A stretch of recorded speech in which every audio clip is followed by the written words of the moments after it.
Miss Catherine Bernardo and Mr. Daniel Padilla. Totoo nga bang magsasama sa Dubai dahil dito? At ang yan, but before that, if you haven't subscribed yet to my YouTube channel, please don't forget to like, share, and subscribe at hit mo na rin ang notification bell for more showbiz updates. Bago tayo of course magpatuloy sa ating updates for today's video, nais ko pong pasalamatan kayo for always watching and trusting this channel. Thank you so much sa inyong laging panonood at palagi ang pagsubaybay sa mga updates po natin. Maraming salamat po. Isa sa malaking karangalan para sa industriya ng telebisyon ng Pilipinas, ang bagong tagumpay ng teleseryeng Too Good to be True matapos itong maging kauna-unang Philippine drama na ipinalabas sa free-to-air television sa Middle East sa pamamagitan ng channel na Dubai One. Ang makasaysayang balitang ito ay inanunsyo ng ABS-CBN na patuloy na nagpapalawak ng abot ng kwento ng mga Pilipino sa pandaigdigang entablado. Ang serye na pinagbibidahan ni Catherine Bernardo at Daniel Padilla ay unang ipinalabas sa Pilipinas noong 2022 at agad naman itong naging patok sa mga manonood dahil sa kwento nito tungkol sa pag-ibig, pangarap at ikalawang pagkakataon sa buhay. Ngunit makalipas ang ilang taon, muli itong gumawa ng kasaysayan, hindi lamang sa Pilipinas kundi sa buong mundo dahil ngayon ay napapanood na rin ito sa milyon-milyon manonood sa Middle East sa pamamagitan ng isang malaking free TV network. Ayon po sa ulat, ang nagsimulang ipalabas ang Too Good to be True sa Dubai One noong Feb 16 at mapapanood ito tuwing gabi sa naturang channel. Ang Dubai One ay isang kilalang English language channel na pagmamay-ari ng Dubai Media Incorporated at napapanood sa maraming bansa sa Middle East at North America or Africa. Karaniwang naglalabas ng channel na ito ay mga international series mula sa Estados Unidos, United Kingdom at Australia, kaya naman malaking karangalan para sa isang teleseryeng Pilipino na maisama sa line-up ng mga programa mula sa iba't ibang bansa. Upang mas maabot ang mas malawak na audience, ang serye ay pinalabas sa English dub version na may Arabic subtitles. Sa ganitong paraan, mapapanood ito hindi lamang sa mga Pilipino sa Middle East, kundi pati na rin sa mga lokal na Arab at international viewers. Isinabay din ang pag-ere ng telebisyon sa Ramadan season na isa sa mga panahon kung kailan pinakamataas ang panonood ng telebisyon sa rehiyon. Dahil dito, mas malaki ang tsansa na mas maraming tao ang makapanonood ng serye. Ang Too Good to be True ay isang romantic drama na umiikot sa buhay ng dalawang pangunahing tauhan na sina Eloy at Ali. Si Eloy ang ginagampanan ni Daniel bilang isang mekaniko na may pangarap maging abogado na ginagawa niya ang lahat upang malinis ang pangalan ng kanyang ama. Samantalang si Ali na ginagampanan naman ni Catherine Bernardo ay isang mabait at masipag na nurse na nangangarap maging doktor. Sa kanilang paglalakbay sa buhay, nagtagpo ang kanilang mga landas at natutunan nilang magtiwala, magmahal at magpatawad. Ang serye ay puno ng mga tema tulad ng pag-asa, pamilya, pagpapatawad at ikalawang pagkakataon sa buhay. Ito ang dahilan kung bakit maraming manonood ang nakarelate sa kwento ng teleserye. Hindi may kakailan na malaking bahagi ng tagumpay ng serye ay ang tambalan ni Catherine Bernardo, Daniel Padilla na kilala bilang Katniel. Sa loob ng maraming taon, isa sila sa pinakasikat na love team sa Pilipinas showbiz. Marami silang pelikula at teleserye na naging blockbuster at trending sa social media.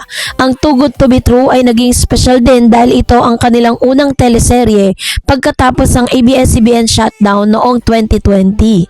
Sa kabila ng mga pagsubok na kinaharap ng network noong panahon yun, pinatunayan ng serye na patuloy pa ring malakas ang suporta ng mga manonood sa kanilang tambalan.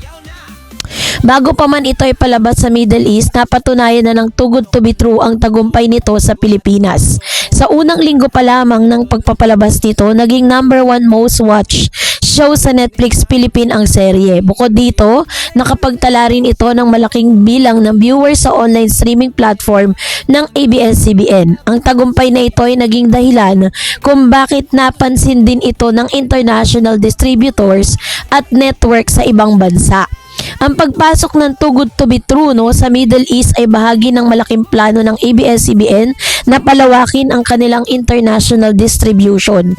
Sa kasalukuyang panahon, mayroon na umanong mahigit 50,000 na mga oras ng content ang naibenta ng kumpanya sa mahigit 15 bansa sa buong mundo. Ibig sabihin, hindi na lamang sa Pilipinas napapanood ang mga teleserye ng Kapamilya Network. Kasama na sa mga bansang napapanood ang programa nila na sa United States, Canada, Europe, Australia, Asia at Middle East. Ito'y patunay na lumalawak ang impluwensya ng Philippine entertainment industry sa global stage. So sa aking pananaw, ang tagumpay na ito ay napakalaga para sa Philippine television industry. Sa loob ng maraming taon, madalas nating napapanood sa Pilipinas ang mga teleserye mula sa ibang bansa, lalo na sa Korea, Latin America at Estados Unidos. Ngunit ngayon, kabaligtaran na ang nangyayari. Ang teleserye ng Pilipino ang siyang napapanood na rin sa ibang bahagi ng mundo. Pinapakita nito ang kakayahan ng mga Pilipinong artista, direktor at manunulat ay kayang makipagsabayan sa international standards. Isa pang dahilan kung bakit nagtatagumpay ang serye, ang universal theme nito, ang kwento ng pag-ibig, pamilya, sakripisyo at pagbangon mula sa problema ay mga temang nauunawaan ng mga tao sa iba't ibang kultura. Hindi man Pilipino manonood, madaling makarelate ang mga tao sa emosyon at karanasan ng mga karakter. So, hindi lamang ang mga artista ang dapat papurihan sa tagumpay na ito. Kasama rin dito ang mga direktor, manunulat, production staff, cinematographers, editors. Ang kanilang husay sa paggawa ng kwento at produksyon ang nagdala ng teleserye sa international stage. At para lang po sa kaalaman po ninyo, no, hindi po ganun ka dali makapag-penetrate sa Dubai. Kasi kahit nga yung mga Philippine concert, 'di ba? Kunyari, magko-concert si si Vice Ganda, no, doon. Hindi siya pinapayagan at maraming mga sobrang stricto kasi ng lugar ng Dubai. Kaya naman isa sa pinakamalaking milestone to para sa ABS-CBN at the same time para po sa teleserye ng Katniel dahil yung Too Good to Be True po ay talagang inaprubahan ng Dubai dahil nakakita sila ng parang potential at the same time nakita nila maganda yung tema.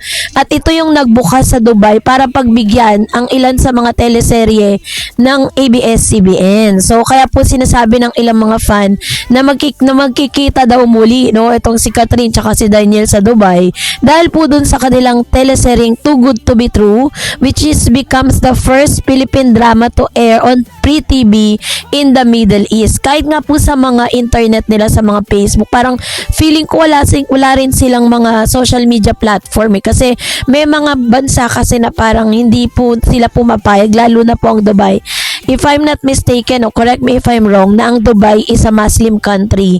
So very strict po sila pagdating po sa mga ganitong klase ng na mga palabas. Kaya naman talagang very grateful din po no ang ABS-CBN na pinagbigyan ng Too Good to Be True ang teleserye ni Catherine at Daniel na makapasok po dito po sa Free TV ng Dubai One. So that's it for today. For more videos and updates, please don't forget to like and subscribe, and please don't forget to follow my Facebook page, Dar Eds TV and Dar Eds channel. God bless everyone.